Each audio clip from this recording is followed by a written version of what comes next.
Welcome to the Rock and Roll Show podcast. I'm your host, Alex Gadd, and this week I've got another concert review for you. For my birthday, I went to see modern day blues master Joe Bonamassa at the Beacon Theater in New York City. That's one of my favorite venues.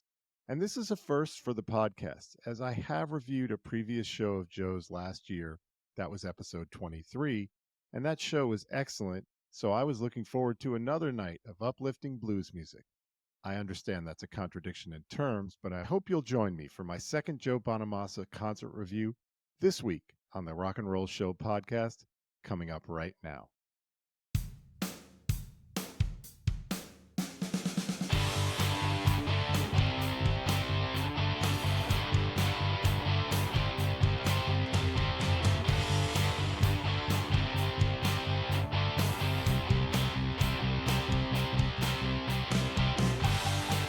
I saw Joe Bonamassa for my first time last summer in Westchester at the fabulous Capitol Theater, and I was knocked out by how good he is. He's not a household name by any means because he doesn't release albums on a major record label or release singles. Yet, to music fans and particularly to fans of the blues, he's one of the preeminent guitarists playing out today. He releases his music through his own company, J&R Adventures, which serves not only as his record label, but also as his music management and promotion company. Basically, Joe's figured out how to make the music he wants to make, tour when, where, and how he wants, and he does his part to help keep the blues alive. For those of you who didn't catch my previous review, let me quickly revisit his background and how I got clued into him. I first became aware of Joe in 1994 when I stumbled across an album by a new band called Bloodline. The band's name was a nod to the fact that 4 of the 6 original members of the band were sons of music icons. Bassist Barry Oakley Jr. is the son of Allman Brothers bassist Barry Oakley. Guitarist Waylon Krieger is the son of Doors guitarist Robbie Krieger. Drummer Aaron Davis is the son of jazz legend Miles Davis. And the original lead singer of Bloodline was Aaron Hagar, who's Sammy's kid. Now, Aaron didn't make it to the point where the album was recorded before parting ways with the band, but at that point, Barry Oakley Jr. took over the singing. Their one album was a straight ahead bluesy rock album, which in 1994 was definitely not what was happening in the popular music, but a lot of the songs were amazing and had incredible solos, many played at a frenetic pace. I really liked the album right away and tried to find out more about the band. The lead guitarist was credited as Smokin' Joe Bonamassa, and it became apparent that he was just a kid. Remember, public access to the internet had just started that year, and search engines were very, very rudimentary. But even more, there just wasn't a ton of information out on the web yet because it was brand new, and businesses, especially record labels, hadn't figured out yet how to use the web to their advantage. There was no YouTube, no Spotify, no iTunes Music Store, nothing like that yet. So finding out more about this band was challenging. After reading the few articles I could find, I learned that Smokin' Joe wasn't even 18 years old yet while he was recording this record. The other guys were all in their early 20s already. And that he had played with many of the blues greats starting as young as age 11.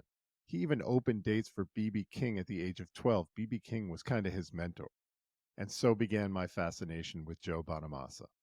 While Bloodline was a short-lived thing, despite a great set of songs, it was a strong introduction to Joe's playing. Take a listen to the opening track on their first and only album. Right from the start, he's tearing it up.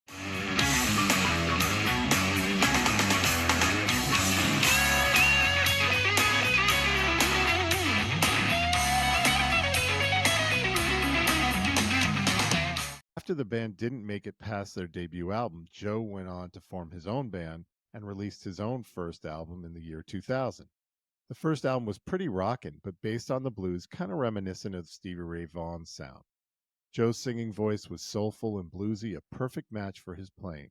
He's gone on to release 15 more solo records, 3 albums with the vocalist Beth Hart, 20 live albums, as well as 3 albums with his side project Rock Candy Funk Party, and another 5 studio albums and 1 live album with his hard rock band, Black Country Communion. That band is a collaboration with Glenn Hughes of Deep Purple, Derek Sherinian, who played with Alice Cooper in Dream Theater, and Jason Bonham, who's the son of Zeppelin drummer John, and a former member of Steel Dragon, if you know, you know, his own band, and Sammy Hagar's band, The Circle. 27 studio albums in all since the year 2000, plus constant touring. And, as if that wasn't all enough, he's one of the leading guitar collectors in the world. With his Welcome to Nerdville videos out on YouTube, and he shares some of his incredible collection of vintage guitars and amps. So take a look. Here's Joe Bonamassa. Extraordinarily rare that I'm allowing cameras into Bonazian. American history. Every screw, nut, bolt, capacitor, tube, speaker. This light switch looks like it's from China, but I got that with the house. Welcome, kids. Welcome to Nerdville.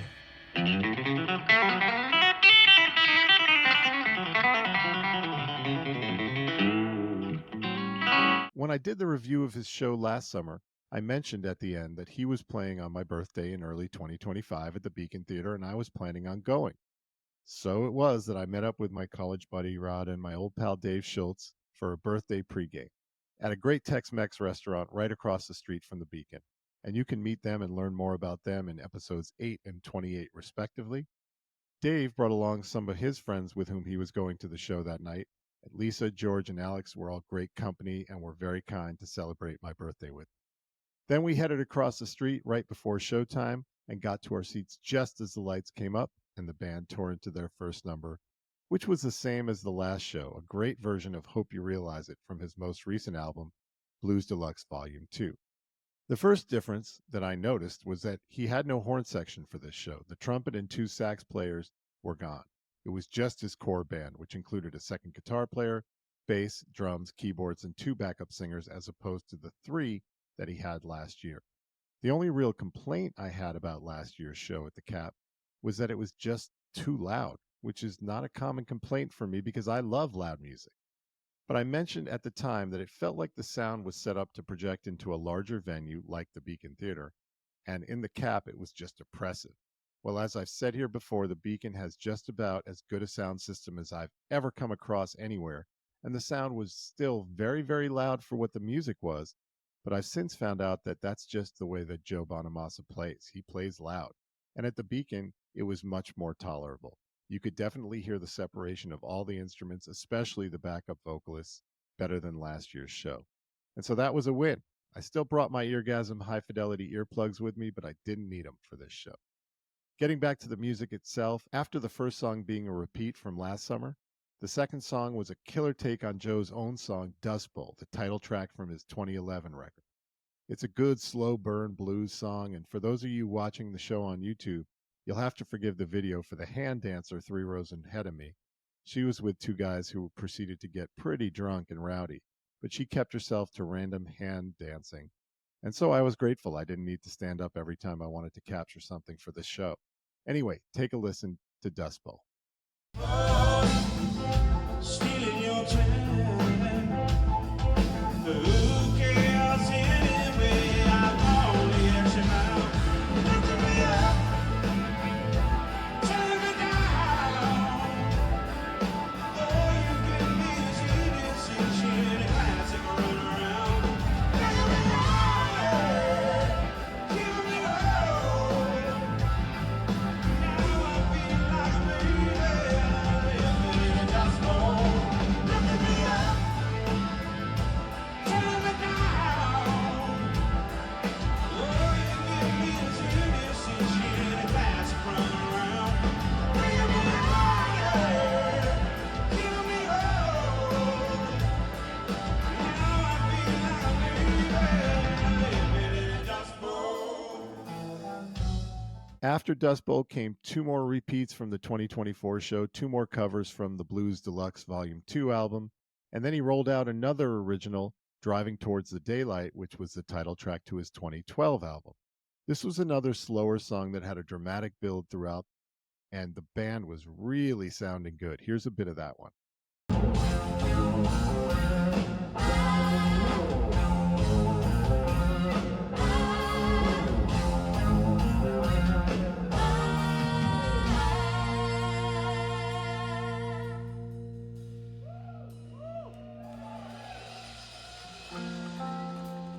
Driving towards the daylight, running from the midnight.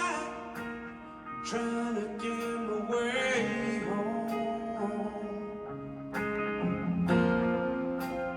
Running from the spotlight, trying to find a daylight, trying to get my way home. Driving towards the daylight, running from the midnight, trying to get my way home.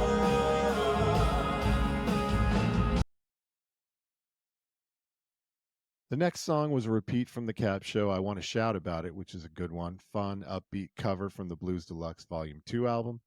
Then he played another original that wasn't played last year, a very slow, intense blues called The Last Matador of Bayonne, which was okay, though not my favorite. That was followed by a guest. Joe brought out Israeli guitarist Oz Noy, saying that he had guested with Oz, Will Lee, and Steve Ferroni at the bitter end back in 2023, and it was time to repay the favor. Now, Oz is a New York fixture since at least the mid 90s, and I had never seen him play live, though I did see a video of that show at the bitter end where Joe was singing and playing Crossroads, which is pretty damn good.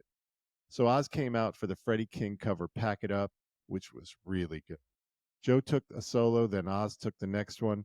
It wasn't incendiary or super impressive playing, but you could tell they were having fun playing the song together, and the energy in the room took a lift up. Here's a bit of that one. Oz is between Joe and keyboardist Reese Winans. Take a look. Trying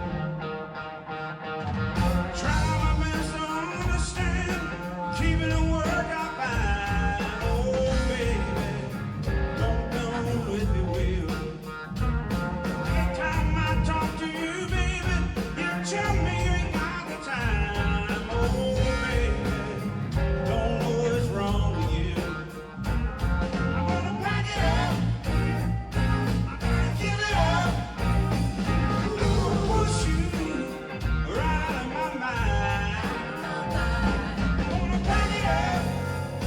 I'm gonna give it up. I'm gonna push you right out of my mind. Joe is an extremely personable guy from everything I've seen of him.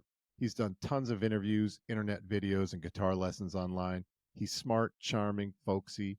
He told a story about how when he last played at the Beacon back in 2019, he thought he should buy an apartment in the city since he was playing the Beacon every year or so and wanted to be able to walk to work at least once or twice during his tour. Then COVID hit, and it was only this past Thursday night that he finally got to realize his goal and walk to work. The crowd loved that story and went bananas when he told it. He's just a charming dude and a good storyteller on top of his exceptional chops. Going back to the music after Pack It Up, Oz left the stage, and Joe played an original called The Heart That Never Waits from his 2021 album Time Clocks, which is a great showcase for his backup singers Jade McRae and Danielle D'Andrea, who looked amazing in their red sequin tops and sounded amazing as well. Take a listen.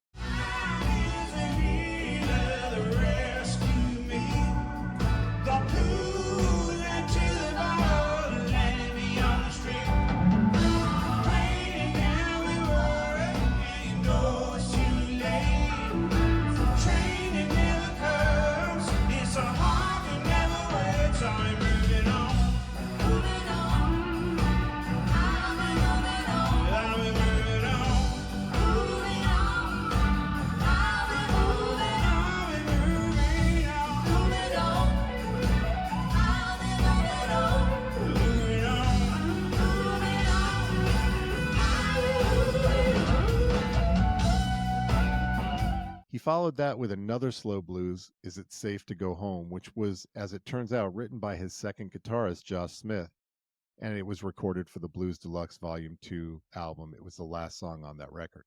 He finished the main set with two songs, a cover of Bobby Parker's It's Hard But It's Fair, which he had done as his encore last year, and then the last song of the main set was a cover of Led Zeppelin's How Many More Times, which was the last track on Zeppelin's self-titled first album from 1969. Joe nailed this one. It was really good.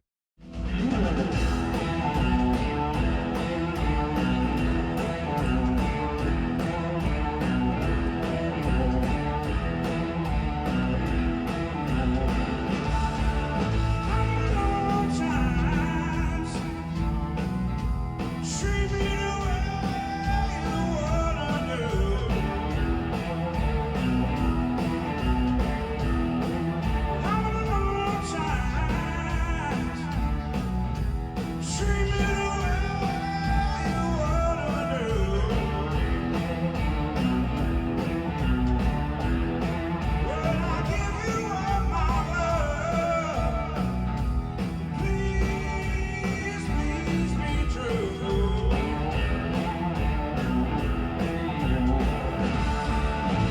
The encore was an oldie for Joe, his first breakthrough hit, a cover of the song called Slow Gin that was written by super producer Bob Ezrin. You know him from Pink Floyd's The Wall or Kiss's Destroyer, and co written by composer Michael Kamen.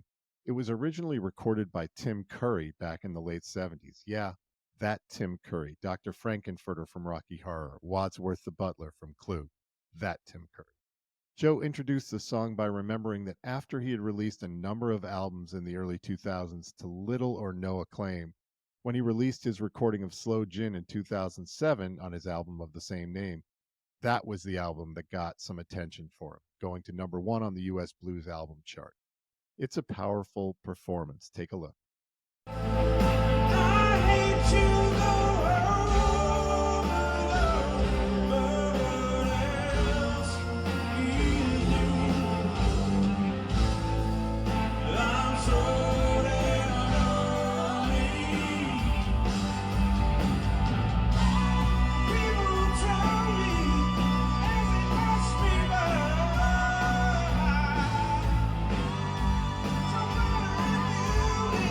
No matter if I die. And after Slow Gin, it was over. We had about 2 hours and 15 minutes of great music and musicianship. I said goodbye to my friends, old and new, and headed home. So here are my takeaways. Number one, Joe played 13 songs in just over 2 hours. He averaged about 10 minutes per song. Last show, the average was just under 10 minutes per song, so he was right on target for him. If you go to see Smokin' Joe, just be aware you're in for a lot of virtuoso playing. Also, get ready to love it. Number two, even without his three horn players, his backing band was amazing. The drummer Lamar Carter was a standout, as was his keyboard player, Rock and Roll Hall of Famer Reese Winans, who had played with Stevie Ray Vaughan in Double Trouble. I mentioned the two backup singers, Danielle and Jade. They were at the top of their game in this show. He had his rhythm guitarist Josh Smith with him and Calvin Turner on bass. It was just a great band, and he made sure the audience appreciated every one of them. He was very generous with his recognition, which is what I've come to expect from him. Number three, as I noted last year, he's still playing a lot of the covers from his last studio record, but he has so many good original songs, and I would have loved to have heard a few more of those. A couple of my favorites are Love Ain't a Love Song and I Got All You Need. I hope the next time I see him, it's an all-new set list, given how many songs he's recorded. Again, I'm talking 16 solo studio albums alone. But it's not a complaint, just a request. Number four, thanks to the larger venue and the Beacon sound system, the sound was loud but perfect. You could hear every instrument, and the background vocals came through really clearly. He did get a little carried away with breaking down multiple songs to where it was just him noodling as quietly as he could while the drums kind of kept time. He did it during solos of at least 4 songs, maybe even 5. It was cool the first few times, and he got a lot of crowd reaction because you could hear the pickups on his guitar humming between the notes as he was playing. It was so quiet otherwise. Maybe a few fewer times at the next show is all I'm asking. Number 5, the crowd was really into the show and into Joe himself. He should continue to play at the Beacon every year from now on. That used to be a thing the Allman Brothers did. Steely Dan used to do that. It's time for Joe Bonamassa to make a Beacon Theater show his residency. And the crowd was a better mix of ages than at last summer's Westchester, New York show. Funny story, we saw 2 people being carried out as we were in line to get into the show. They were tripping so hard that the man couldn't stand up at all, and his wife was totally out of it also. The reason I'm sharing this story is that those drugged out people were in their late 60s or early 70s, and it was their son who was trying to help get them straightened out and get them outside so the EMTs could look at them. The poor man collapsed right in front of me and Rod, so we caught him and helped get him over to the paramedics. And this is all before the show, but it was a show for all ages. And then I had the hand dancer and her rambunctious partner sitting in front of us, a couple of middle-aged women sitting behind us talking at full volume to one another. So the crowd was a little less sophisticated than I would expect from a New York City Joe Bonamassa crowd. None of that took away from the enjoyment we got from being there. It's just a part of the larger trend that I've been noticing since after the pandemic. People are just too comfortable treating every place like it's their living room. We can do better. In fact, we have to do better, right? Number 6, Joe played some beautiful guitars for this show, from a Gibson SG to 1 or 2 Les Pauls. to a 335, and he played 2 Telecasters, and he sounded just like himself playing all those guitars. He was awesome. And finally, number 7, Joe's a serious road dog, and he's on tour for most of this year. He's so good. I hope you get out and check him out when he comes to your town. He's in the Southeast for the rest of March, then going over to the UK in April before heading to the continent at the end of April into May. Then he's touring with his rock band, Black Country Communion, in Europe through June, more solo dates in Europe in July before coming back to the States for his summer tour, which starts out west. That doesn't include his not one, but 2 Keeping the Blues Alive at Sea cruises. One is at the end of this month, and then there's another one in mid-September. There are no more New York area dates announced as of yet, but there's still fall and winter to come, so let's see. Keeping my fingers crossed. But do yourself a favor and go see one of the best bluesmen and pure entertainers around, Joe Bonamassa. Well, that's it for this week's episode. Thank you for joining us. We'll be back next Tuesday, and if you like what you heard today, we'd appreciate it if you would like and subscribe or follow to make sure you get notified about every new episode. And please tell your friends. Also, a reminder that we release a playlist for every episode, so look for the Rock and Roll Show podcast playlist on Spotify every week. This week featuring the songs from Joe's setlist from last Thursday night, so check that out. Additionally, we want to know what you think, so please leave us a comment. We'll try to respond to every one of them. We do love hearing from you. The Rock and Roll Show podcast is a World Highway Media production. I'm your host, Alex Gadd, and until next time, remember that life is short, so get those concert tickets.